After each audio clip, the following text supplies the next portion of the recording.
السلام علیکم ورحمۃ اللہ وبرکاتہ۔ آئیے قرآن سمجھیں، عربی سیکھیں۔ سورۃ البقرہ آیت 150۔ اعوذ باللہ من الشیطان الرجیم، بسم اللہ الرحمن الرحیم۔ ومن حیث خرجت فول وجہک شطر المسجد الحرام وحیث ما کنتم فولوا وجوہکم شطرہ لئلا یکون للناس علیکم حجۃ الا الذین ظلموا منہم فلا تخشوہم واخشونی ولأتم نعمتی علیکم ولعلکم تہتدون۔ صدق اللہ العظیم۔ ومن حیث خرجت، پہلے بھی یہ گزر چکا یہ فریز پوری، ومن حیث خرجت، اور جہاں کہیں سے بھی تم نکلو، جہاں کہیں سفر کو نکلو، امریکہ کو ہو، روس کی طرف، کسی بھی طرف،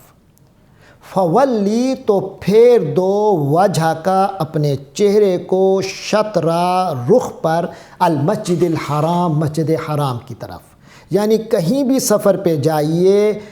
عبادت کے لیے، نماز کے قائم کرنے کے لیے، جب رخ کرنا ہو تو مسجد حرام کی ڈائریکشن اپنا لیں۔ وحیث ما کنتم، اور آپ لوگ جہاں کہیں بھی ہوا کریں مسلمانوں، فولوا وجوہکم، تم لوگ پھیر لیا کرو اپنے چہروں کو، شطرہ، اسی رخ پر جو نبی پاک صلی اللہ علیہ وسلم کو حکم ملا ہے، وہی حکم تمہارے لیے ہے۔ لئلا یکون، تاکہ نہ ہو، نہ رہے، للناس، ان لوگوں کے لیے، علیکم تمہارے اوپر، حجتن کوئی حجت، تاکہ یہ جو لوگ یعنی خاص طور پہ مخالفین اور ان میں سے بھی یہود، یہ جو تمہارے اوپر ان کو کوئی ہر وقت کوئی نہ کوئی تمہارے خلاف کوئی پوائنٹ ڈھونڈتے رہتے ہیں، اشکالات پیش کرتے رہتے ہیں، ان کے پاس کم از کم کوئی حجت نہ رہے، اتمام حجت ہو جانی چاہیے ان پر۔ الا الذین ظلموا منہم، مگر وہ لوگ جو ان میں جنہوں نے ظلم کیا، الا الذین، مگر جو لوگ، ظالموا جنہوں نے ظلم کیا، منہم ان میں سے، مگر جو ان میں سے ہیں بھی ظالمانہ روش رکھنے والے، جنہوں نے ہر حال میں ہی اعتراض کرنا ہے، انہوں نے تو کرنا ہی کرنا ہے، لیکن جن میں کچھ بھی عقل ہے، کچھ بھی معقولیت ہے، کم از کم ان کے پاس حجت کوئی باقی نہ رہے۔ فلا تخشوہم، تو جنہوں نے ہر حال میں اشکال کرنا ہی ہے، کوئی نہ کوئی اعتراض کرنا ہی ہے، فلا تخشوہم، تم ان سے مت ڈرو۔ واخشونی، اور روب میرا ہی رکھو، ان سے مروب مت ہونا،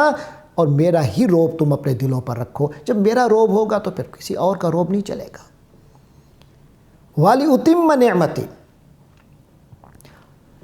اور تاکہ میں تم پر اپنا انعام مکمل کر دوں، اتمہ، میں مکمل کروں، اتمام سے ہے، اتمام کیا ہے معنی مکمل کرنا، فعل ماضی ہے، اتمہ، اس نے کمپلیٹ کیا، مکمل کیا، یتم، وہ مکمل کرتا ہے، اتم، میں مکمل کرتا ہوں، اور لے، تاکہ اتمہ، میں مکمل کروں، نعمتی، اپنے احسان کو، یعنی تم پر احسان کا میرا سلسلہ جاری ہے، تم حکموں پر عمل کرتے رہو، میرا احسان بڑھتا جائے گا۔ وَلِأُتِمَّ نِعْمَتِي عَلَيْكُمْ، تاکہ تم لوگوں پر میں اپنے احسان کو مکمل کروں، وَلَعَلَّكُمْ، اور شاید کہ تم لوگ، یعنی یہ وہ رستہ ہے جس کے ذریعے سے تم لوگ تہتدون، ہدایت پاؤ گے، اور تو کہ تم ہدایت حاصل کرو۔ تو یہاں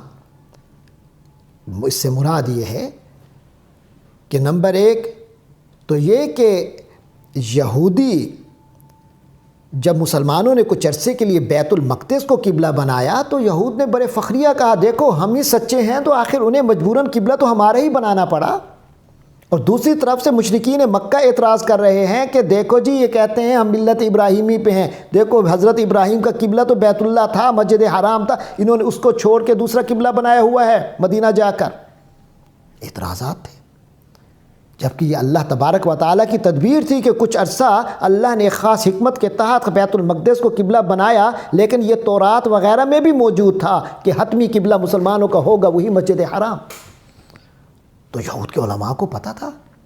تو لہٰذا فرمایا کہ آپ لوگ اپنا رخ جو ہے وہ قبلہ رخ، جو نماز کا رخ ہے، نماز میں اپنے جو ڈائریکشن ہے، اپنے چہروں کا جو رخ ہے وہ آپ نے مسجد حرام کی سمت میں کرنا ہے، اسی رخ پر کرنا ہے۔ اور یہ اب ہمیشہ کے لیے حکم ہے،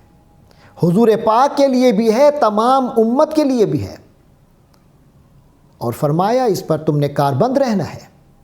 تاکہ ان کافروں کو، یہودیوں کو، دشمنوں کو، مخالفوں کو یہ اب کے پاس کوئی حجت کا موقع نہ ملے۔ لیکن باقی رہ گیا اعتراض اور اشکال، وہ تو ان میں سے جن کی ظالمانہ روش ہے، ظالمانہ جن کی سوچ ہے، جن کی ظالمانہ طور طریقوں کے مالک ہیں، وہ تو کریں گے۔ لیکن تم نے ان سے مرعوب نہیں ہونا، ان سے کسی قسم کا خوف نہیں کھانا۔ وخشونی، اور روب رکھنا ہے تو میرا رکھنا ہے، اللہ کا روب رکھو۔ اس طریقے سے اللہ تبارک و تعالیٰ تم پر اپنی نعمتوں میں بھی اضافہ فرماتا جائے گا، یہاں تک کہ مکمل فرما دے گا، اور اسی طرح تمہارے لیے ہدایت کا رستہ بھی کھلتا رہے گا۔ اللہ تبارک و تعالیٰ سے دعا ہے کہ وہ ہمیشہ کے لیے ہمیں اپنی شریعت پر، اپنے رہنمائی کے جو جہتیں ہیں ان پر ہمیں ان پر مضبوط قائم رہنے کی توفیق عطا فرمائے۔ وآخر دعوانا ان الحمد للہ رب العالمین۔